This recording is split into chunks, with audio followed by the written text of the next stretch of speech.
Hey there.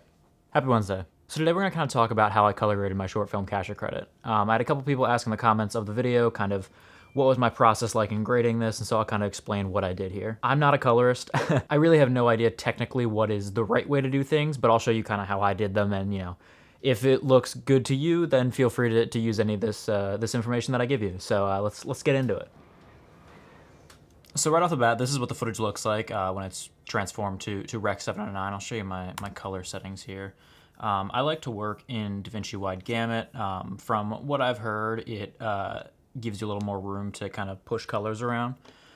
So every time I start a new project, I go into my color management settings and set it to DaVinci YRGB Color Managed, and then unclick this, then DaVinci Wide Gamut Intermediate, and then Rec 709 Gamma 24, wherever that's at, right there. Yeah.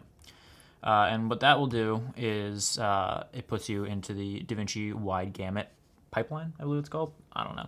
Again, I'm not super technical here. I'm just kind of explaining what I did. So that's how and I shot this in B-roll. So it immediately knows what my footage is and transforms it to a kind of Rec 709 looking image here. So from there, what I do is for this particular project, I knew I kind of wanted to do some sort of film emulation and print. So for that, I do this a couple different ways. I have sometimes I'll use different film emulation LUTs.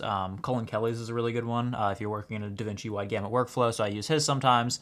Other times I'll use Dehancer. Other times I'll use a combination of both of them. Today and for this short film, I used Dehancer for my film emulation plugin kind of thing. So we'll start off with that. And so I do work in both the timeline and the clip level. What I have found is that it does look slightly different, at least on my screen, whether you do your Dehancer at the clip level versus the timeline level. I liked the way it looked better at the clip level, so I'm going to do it here on the clip level. So we're going to open up our Dehancer here.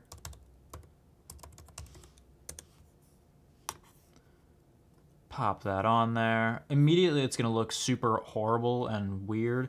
We got to go in and put your camera color space settings in here. So we're shooting DaVinci Wide Gamut. We're not shooting. We're using DaVinci Wide Gamut.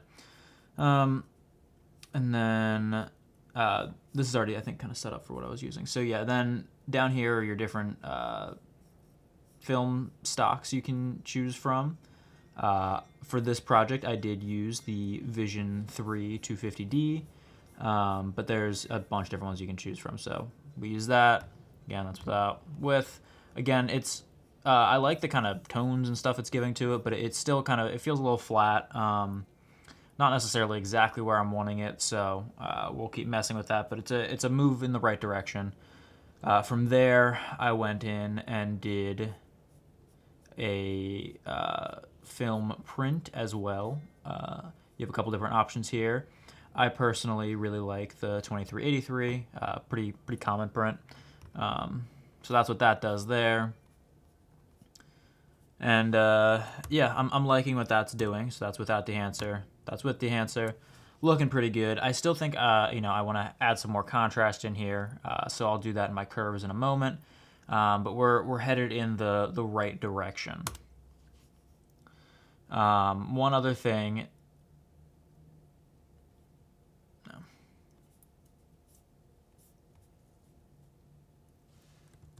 Also automatically when you turn on Dehancer, it does like put on like a lot of different things that you may not want. So kind of go in and turn those off.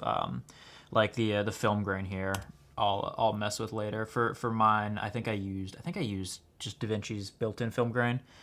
So I'll turn off theirs here.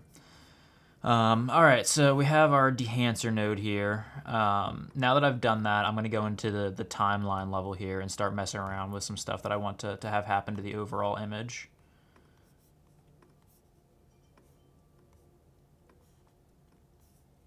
I'm not a big fan of shortcuts, as you can see, so things kind of take me a little while to do. So in our timeline level, the first thing I kind of want to do, and when I'm doing these overall bigger changes to kind of like the look of the thing, I kind of try to do this at the timeline level because I want this to be across the whole thing. And then I'll kind of go individually shot by shot and kind of balance it out to fit and look natural. So then on our timeline level here, like I said, I think this was feeling like it needed some more contrast. So I'm just going to do my curves here to do that. So just going to pump a little bit the highlights here. Bring this down a little bit here. Somewhere around there feels pretty nice. I think I'm going to lift my blacks a little bit more.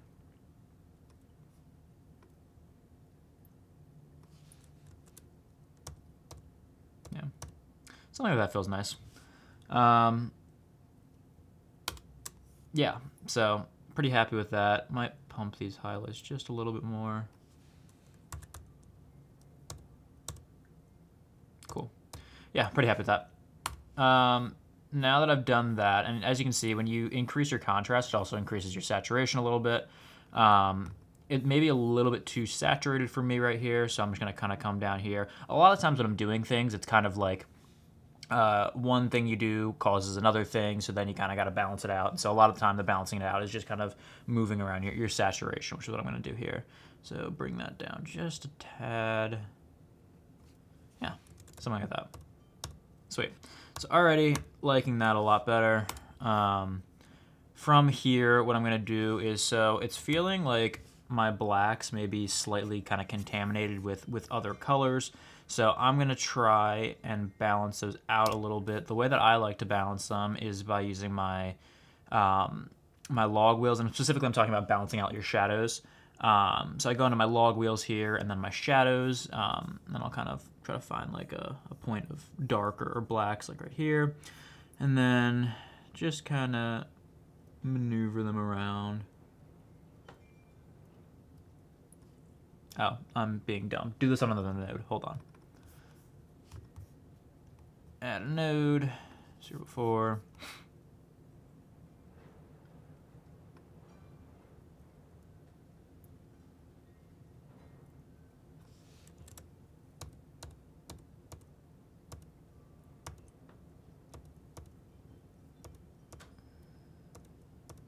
Yeah. So that was a very small change, but I think it kind of helped to balance things out, just giving the blacks like a cleaner look, like they feel black. Yeah, and then from there, that's pretty much like I think what I did. That looks pretty similar to what the final thing looked like color and like overall look wise. Now what I kind of do is go in and finagle around with kind of just shaping the image a bit more. I was told by one of my buddies who's a good cinematographer that kind of the way he looks at things like on set is there's a problem that could be fixed, in 5 seconds by the colorist and, maybe 20 minutes on set by you. It's just better to kind of deal with it in post. And so that's kind of the way I went into shooting this project, and I think it was honestly pretty helpful advice. And so now we're going to kind of take care of those things that it's just easier to fix in here. So now we're going to start kind of messing around with just trying to shape the image a little bit more now that we've kind of gotten our look here. And so to do that, I like to use a lot of power windows and gradients. So we're going to go to the clip level for this, add a new node before our dehancer node.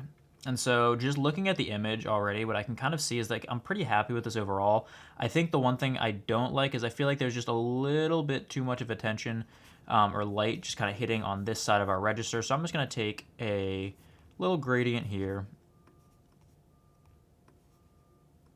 stretch that out because we want it to be softened. You can kind of see what it's doing if you hit Shift H. So probably somewhere around there.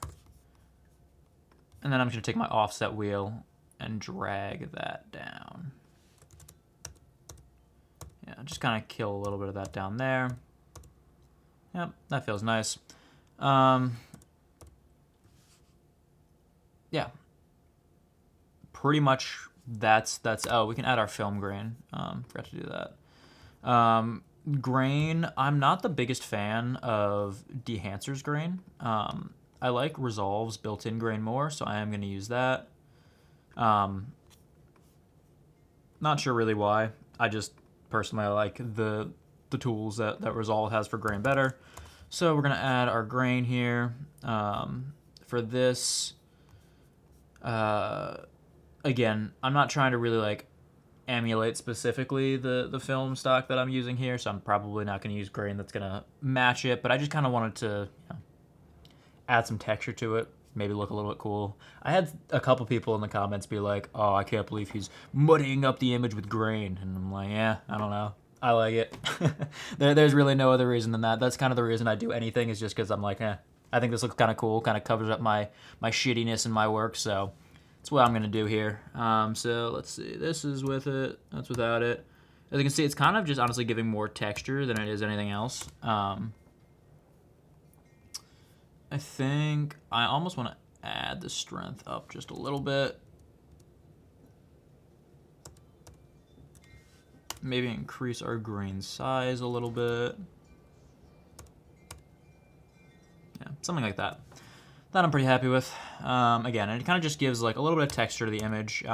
Honestly, I like to use grain, like really, really fine amounts of grain, instead of using like the sharpening tools. Like if I'm doing like any sort of noise reduction on an image, you know, it obviously starts to feel like a little bit plasticky or weird. And so instead of like going back in and sharpening it, I'll actually go into, you know, the grain and just add a really fine, small amount of grain, and that will give, I feel like, a more natural, sharp feeling to your image rather than using that kind of digital sharpening. So, fun tip. No idea if that actually works. To my eye, I think it does, but there you go. That's pretty much what I did there. And yeah, this image is pretty much done here. Most of the work I did, you know, on the shoot, and that's what you probably should be trying to do. Like I said, I monitored with my film Emulation LUT on set. And so I knew exactly kind of what this was going to look like when it got to post. So I wasn't really surprised with how it got here, and, you know, kind of the really simple changes we needed to kind of adjust when we got here, which is cool, you know, not needing to do too much on the grade to make it, I think, look decent. Yeah, moving on. Let's go to the second shot here. So we have this bad boy here. Because the stuff is being done at a timeline level, we have all of our contrast kind of adjustments already done, but we don't have our film emulation on there, so let me find a good frame here. Oh, this is another thing that I learned from people who are, you know, actually good at coloring, is that you should, like, when you're color grading stuff, find like your hero frame or a frame you feel like best represents the shot that you're grading, and then kind of stick on that for your grading. Alrighty, so let's go into our clip level here, and then I'm just gonna come in here, grab our dehancer node, copy that, and paste it onto here. Alright, so this is what we're looking at. So this is when I start actually having to kind of adjust things by, you know, a shot-by-shot basis. As you can see here, our dehancer node kind of made this a little bit brighter than I would probably want it. So I'm going to add a serial node here before this, and I'm going to go to my primary wheels, and I'm just going to take my offset, and I'm just going to drag this down. Somewhere right about there.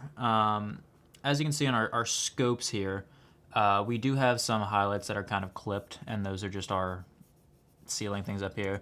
In a perfect world, these would have been our own tubes, and I could have kind of adjusted them to where they weren't clipping. I didn't think it looked that bad, and we didn't have the, you know, kind of firepower to overpower those. So my kind of rule of thumb for things like this is if it looks fine to my eye, kind of blown out, especially if it's something just like these light fixtures, I'm going to leave it. Especially on something like this where it's just low budget and not much time, like we need to just get the shots. So if I think it looks nice enough and, you know, there isn't really much else we can do to it, I'm not gonna waste my time trying to expose for it.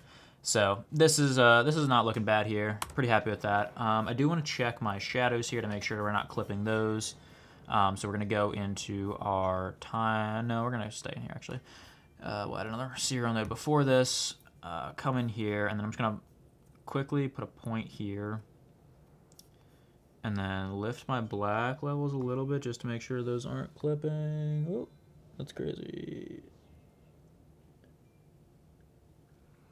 All right, nope, blacks aren't clipping, so that's cool. From here, you know, this is already looking pretty nice to my eye. From here, what I'm gonna do is I may actually, on this shot, kind of come back into our de-enhancer here and kind of go to our film compression. This kind of just clamps down on the highlights a little bit and can kind of make it feel less like it's like clipped. I'm not sure if I love it or not on this shot specifically. I can't remember if I actually used it on the actual film, but let's take a look here.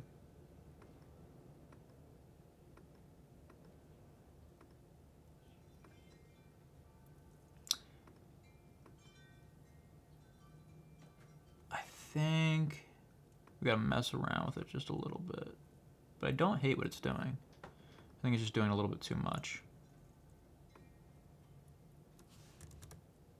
All right, yeah, that feels nice. So I did end up adding a little bit of that film compression, just to kind of clamp everything together a little bit more.